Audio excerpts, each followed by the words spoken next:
और एक दोस्ती तो एक कच्चा धागा है, लेकिन इससे मजबूत कोई जंजीर भी नहीं होती। तो आप आइए, हमने दोस्ती करिए।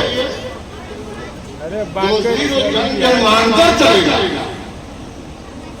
दोस्ती टूटने वाला नहीं है। शादी तो कहीं इधर उधर हो सकता है, दहेज इधर उधर, दोस्ती नहीं टूटेगा। लेकिन अगर दोस्ती भी नहीं करेंगे तो आइए हमको लव मैरिज कर लीजिए। देखिए, दो प्रकार के लव मैरिज होता है, एक लव मैरिज होता है, एक अनरेंज मैरिज होता है। दोनों बार का बच्चे हैं, अभी आप नादान हैं। मैं आपको बता देती हूँ कि दोनों का मतलब क्या होता है। लव मैरिज का मतलब होता है पहले इस्तेमाल करो फिर विश्वास करो। लव मैरिज का मतलब ये होता है पहले इस्तेमाल करो फिर विश्वास करो। और अनलव मैरिज का मतलब होता है कि बिका हुआ माल वापस नहीं। तो मैं बिका हुआ माल नहीं, पहले इस्तेमाल करो फिर विश्वास करो।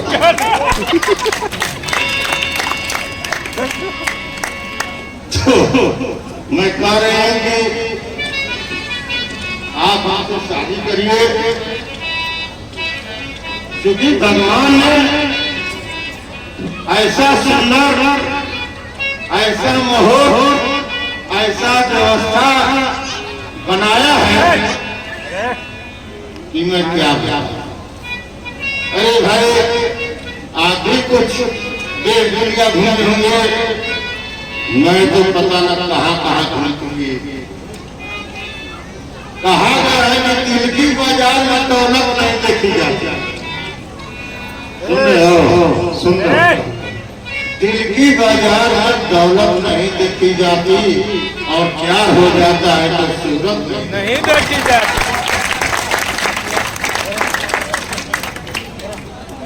थोड़ा का सूरत वो है, लेकिन बेटी हमारे लिए पसंद है, बहुत खुश। तो आइए, यही कहूंगी, तो हमसे और आपसे शादी हो, बढ़िया सकून है। नवरात्र का महीना है, न पंडित को बुलाना है, न किसी वैद्य को बुलाना है, यही सब व्यवस्था हो जाएगा। क्योंकि अरे मैं भी सुंदर, तुम भी सुंदर। सुन रहे हो? सुंदर सुनो, काम आएगा। ये काम नहीं आएगी, ये तो बेकार है, ये तो बिका हुआ माल वापस है, ये बिक चुकी है।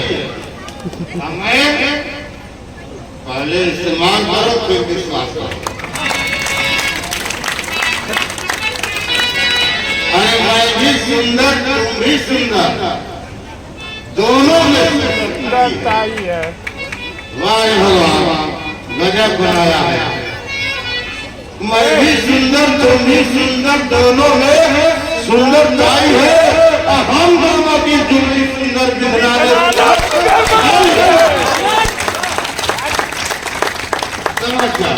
क्या बात है। मैं पढ़ी लिखी हूँ, हो सकता है तुम प्रधानमंत्री हो, तो मैं आपसे यही कह रहे हैं। देखिए, शायद आपके दिमाग में आ जाए,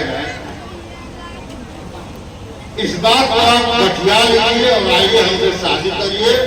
शादी करने के बाद क्या मजा आएगा मैं आपको, क्योंकि मैं तो कन्याकुमारी हूँ। सुन रहे हैं? सुन रहा हूँ, ध्यान से सुनो। मैं तो कन्याकुमारी हूँ, तुम बाके छैल बिहारी हो। मैं कन्याकुमारी हूँ, 100% मैं बता रही हूँ, और न यकीन हो तो कभी आजमा लेना। 100% मैं तो कन्याकुमारी हूँ, तुम बाके छैल बिहारी हो। और ज्योतियों से क्या पूछना हो, शादी मेरी तुम्हारी हो। तो आप आइए हमसे शादी करिए, इसलिए सोचिए मत, किसी से राय मत लीजिए। मैं तो अपनी पूरी राय आपको बता दी, यूट्यूब पे जाना ना, डेली जाना। और लास्ट में एक बात मैं आपसे बता रही हूँ, ये जरूर कौन चैनल है?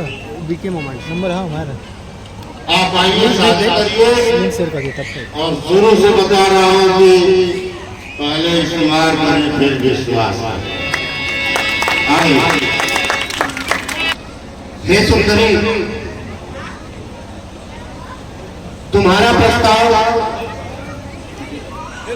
तुम्हारे हिसाब से अच्छा हो सकता है, परंतु एक तो मैं विवाहित पुरुष हूं, और विवाह के उपरांत मैंने एक पत्नी व्रत धर्म का वचन दिया है अपनी पत्नी को।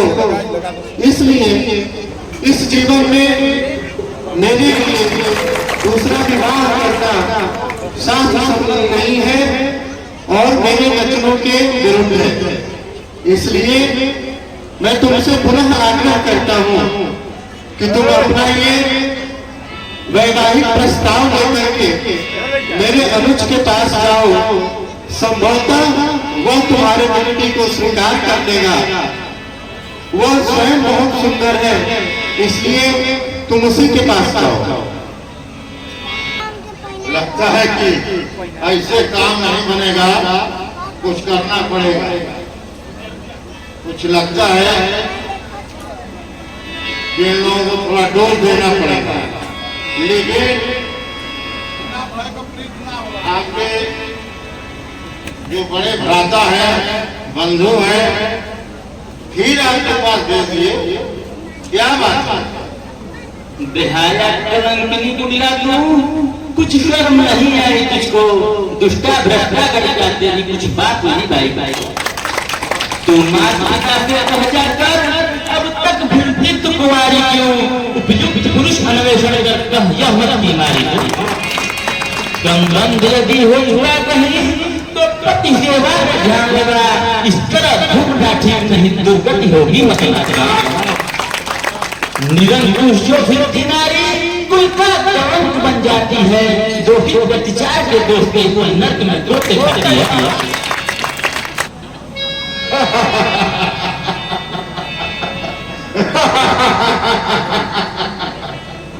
अब लगता है कि ऐसे काम नहीं चलेगा।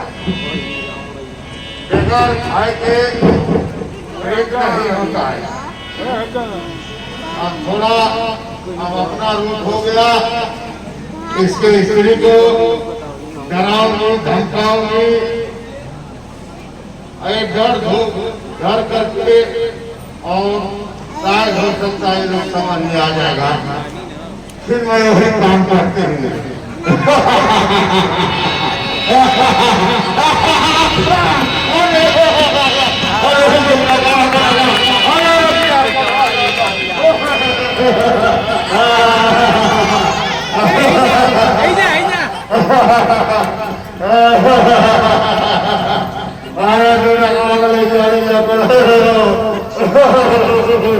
ये जो दुष्टा थी जिसका मैंने अभी नाक काटा है, हमको तो कहीं संदेह ये हो रहा है कि कहीं ये फिर अपने दल बल के साथ में आकर पुनः वापिस ना आ जाए। ठीक है लक्ष्मण, जो हुआ अच्छा तो नहीं हुआ, क्योंकि वो एक स्त्री थी और स्त्री पे प्रहार करना उचित तो नहीं होता। लेकिन भैया वो दुष्टा थी।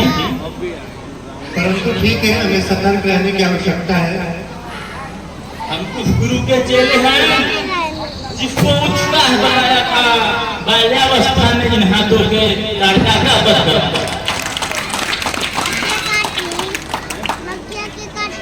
अरे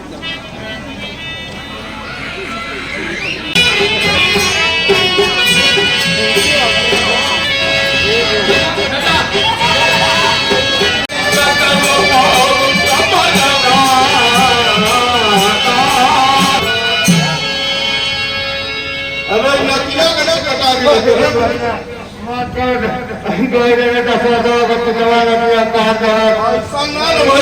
हवाई जहाज में लड़ गई ऊपर उड़कर है नहीं भैया थोड़ा नमस्कार जल्दी चले भैया चल क्या हो हमारे टीवी भाई लगा कर लिया जल्दी बता चुप ने कहा इसने कहता है चेहरा बहन तो सूत्रों से पता चला था कि तुम लोग मैरिज करने गई थी क्या? अरे भैया तो तुम सब जानते हो लेकिन अनजान क्यों कर रहे हो? एक तो सबके पास सही बात है, इसीलिए मैं गई थी जल्दी कर भैया और काम आना से जल्दी आओ। अरे बहन जिसने यह घोर होकर किया उसको मैं मजा चखा दूंगा तन के टुकड़े करके सागर के बीच यदि सीधे से नहीं मानेगा तो तेरी चाल चलाऊंगा ये शस्त्र उसके सर पर होगा सीधा ही हमारे भैया अगर थोड़ा थोड़ा सुस्त खेले पड़े पर खेलेगा इसने कहा है तुम्हारा हाथ बात सुनने का उसका नाम बताओ तुम। अरे हाँ भैया जल्दी आओ काम होता देख ले। हे लक्ष्मण, लगता है ऐसा तुमने नाक काटा था वो अपने राजा को लेकर के आ गई है। यहाँ बाहर बहुत सारे दुष्टों का जमावड़ा हो गया है। ऐसी स्थिति में तुम सीता को लेकर के कुटी के अंदर चले जाओ, मैं जाकर के इन दुष्टों का संहार करता हूँ। दिया हो भैया तो मैं अभी इसको मैं देखूंगा वो दुष्ट क्या बोलेंगे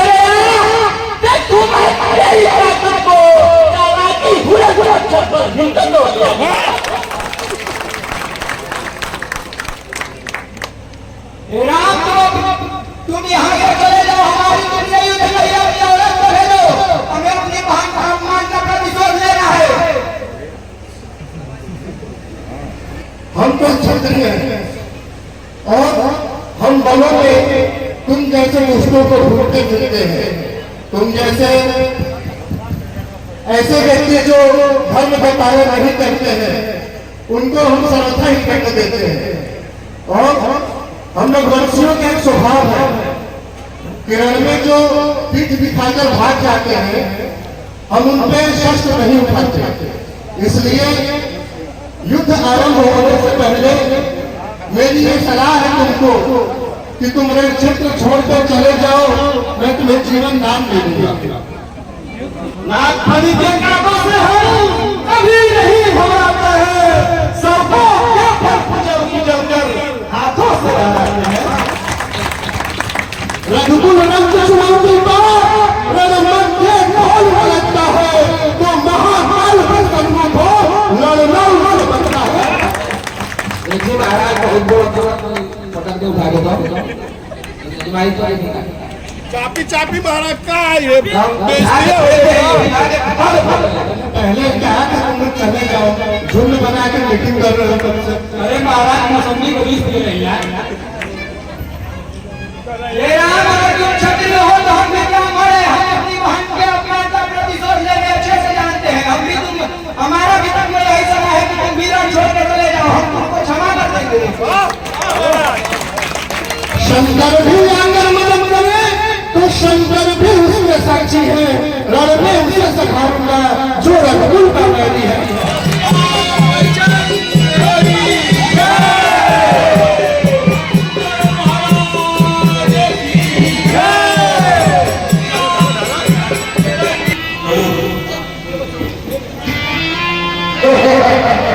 अरे भैया गंगा जल नौजवान किया अरे भैया अरे भैया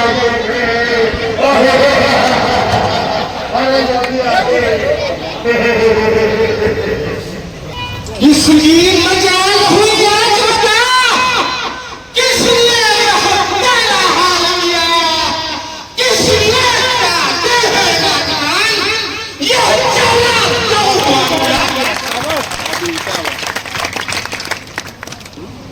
यह समाचार यह बुरा जान क्या तू सबसे कान है उनका तो वही उन गुरु सबसे कान है। अगर आप पूछ रहे हैं तो मैं आपसे बता रही हूँ ऐसे सोने की लंका में बैठी बैठी हमारे मन हो गया था, सोचा भी थोड़ा चलूं बन बहार मौसम का आनंद लूं, तो ऐसे घूमती हुई करती मटर गश्ती और हवा चमकती खाती थी। मटर गश्ती करती हुई जंगलों में चली गई। जाने के बाद जब अपने पंचौकी में गई तो भैया वहां पर देखेगी तो अब उनके पास एक बहुत सुंदर नारी थी। तो भैया जानते हैं कि स्त्रियों का स्वभाव ऐसा होता है कि एक स्त्री दूसरे स्त्री को देखती है तो थोड़ा बात करना चाहता है। यही भैया जब मैं करने लगी तो उसमें से उसका छोटा भाई जो है पता न क्या बदतमीजी किया, क्यों बिगड़ गया हमारे ऊपर। मैं तो कुछ कही भी नहीं और मेरा नाम और मान करके विहीन कर दिया। अब भैया मैं आपसे क्या बताऊं, जब नाक कान काट लिया तो मैं रोटी भी रखी हुई खा रहा हूँ। भैया के पास गया, हर दूसरे भैया जो है तैयार हुए युद्ध के लिए और आकर के दोनों से युद्ध किए और दूसर भी मारे। और भैया मैं रोटी भी रखी हुई मैं आपके पास आई। अब क्या करूं भैया, तुम लोगों से करके पूछा तो अयोध्या राजा दशरथ के लड़के हैं और वो दोनों लोग स्त्री सहित आकर के हमारी पंचौकी में विश्राम कर रहे हैं। भैया क्या बताएं, वो हमारी इतनी बेइज्जती किए साहब, इतनी हमारे संग बदतमीजी किए। मैं सोची कि मैं रावण की बहन हूँ और हमारे साथ ऐसा हो रहा है। भैया वो दिन हमारे दिमाग में ऐसा लगा कि हमारे सोने की लंका में आग लगना, ऐसा हमको समझ में आया। क्योंकि हमारे साथ हमारे अंदर ये महसूस हुआ कि मेरी चोट फटी चुनरी भी फटी। भैया